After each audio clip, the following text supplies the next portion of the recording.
अमीर जमात इस्लामी कराची हाफिज नईम रहमान की जमात इस्लामी के देरेना रुकन सैयद हामिद अली शहीद की नमाज जनाजा में शिरकत के मौका पर मीडिया के नुमाइंदों से गुफ्तगू। कराची सैयद हामिद अली जमात इस्लामी के देरेना रुकन थे। उन्होंने सारी जिंदगी इंसानी खिदमत में गुजार दी। शहर कराची में डाकुओं का राज है। 4,500 से ज्यादा वाक़यात हो चुके हैं और 14 से ज्यादा कीमती इंसानी जानों का ज़िया हुआ है। कराची टैक्स देता है और पूरे पाकिस्तान की मैशियत को चलाता है। इसके बावजूद कराची के शहरियों के साथ ये सलूक किया जा रहा है।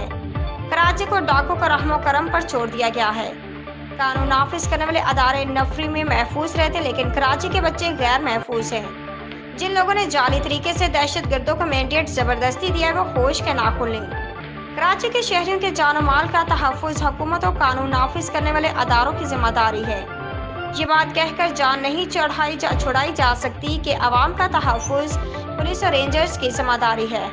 पुलिस और कानून नाफिज करने वाले अदारे कहते हैं कि डाकुओं के सामने मज़ाहमत ना करें। डाकू के खिलाफ कोई कार्रवाई नहीं की जा रही।